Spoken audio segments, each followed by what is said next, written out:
حمایت جو ہے وہ رشیا کے ساتھ رکھے گا، جبکہ اوپنلی اس جنگ کے اندر خود نہیں کودے گا۔ اس کو سفارتی سطح کے اوپر ایڈ فراہم کر سکتا ہے، جنگی ساز و سامان کے حوالے سے اپنی ایڈ جو ہے فراہم کر سکتا ہے، لیکن باقاعدہ طور پہ خود جو ہے اس جنگ کا حصہ نہیں بنے گا، کیونکہ اس کی اسٹم اکانومی جو ہے وہ بہت تیزی کے ساتھ ترقی کرتی ہوئی جا رہی ہے۔ اگر چائنا جو ہے اس تمام تر صورتحال کے اندر براہ راست کودتا ہے تو اس کی جو ترقی ہے اس کو ایک سٹاپ جو ہے وہ لگ سکتا ہے، جس کا کم از کم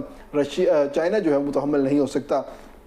دوسری جانب کی اگر ہم بات کرتے ہیں تو دوسری جانب جو یورپین بلاک ہے یا امریکن بلاک ہے اس کے اندر کون کون شامل ہوگا، تو اس میں سرفیس یوکرین خود ہے، امریکہ اس کے اندر آئے گا، ناٹو کے تمام تر کنٹریز جو ہیں وہ اس کے اندر آئیں گے، جاپان آ جائے گا، اور ساؤتھ کوریا جو ہے باقاعدہ طور پہ اس جنگ میں کود پڑے گا، جس کے بعد ہم کہہ سکتے ہیں تقریباً 15 سے زائد ممالک جو ہے آپس میں دستے گریباں ہو جائیں گے، اور پوری دنیا جو ہے ایک دفعہ پھر سے ورلڈ وار 3 کی جانب چلی جائے گی، اور نیوکلیئی اٹیکس جو ہیں اس کے اندر ہو سکتے ہیں، اور خدا نہ خواستہ ان جنگ کا اختتام بھی ورلڈ وار 2 کی طرح ایٹم بم چلا کر نہ کرنا پڑ جائے۔ اس تمام تر صورتحال کے اندر ہم دیکھتے ہیں کہ بھارت اور پاکستان آخر کس کی طرف کھڑے ہوں گے، کیونکہ پاکستان جو ہے وہ چائنا کا برادر ملک ہے، آہنی دوست کہا جاتا ہے، بھائی ممالک کہا جاتا ہے، اور چائنا جو ہے رشیا کو سپورٹ کرتا ہے۔ تو پاکستان اگر ہم دیکھیں تو سلائٹلی ساری صورتحال کے اندر چائنا کی طرف یعنی ایسٹرن بلاک کی طرف جاتا ہوا دکھائی دیتا ہے،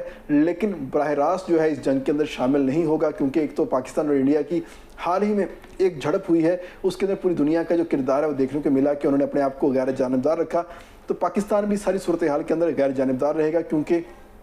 پاکستان کے امریکہ کے ساتھ اور ساتھ ساتھ یورپین کنٹریز کے ساتھ جو دفاعی معاہدے بھی چل رہے ہیں، اور ساتھ ہی ساتھ جو ٹریڈ کے معاہدے ہیں وہ بھی چل رہے ہیں، اور پاکستان کا جو سب سے طاقتور روٹ اور جو ایک منافع بخش روٹ ہے وہ بھی یورپ کے روٹس ہی ہیں۔ تو پاکستان یورپ کو بھی ناراض نہیں کرے گا اور چائنا کے بھی مخالفت نہیں کرے گا، بلکہ اس تمام تر صورتحال کے اندر خاموش رہنا جو ہے وہ پسند کرے گا۔ جبکہ دوسری جانب انڈیا جو ہے وہ سامنے نظر آتا ہے، اور انڈیا کیا کرتا ہے کہ انڈیا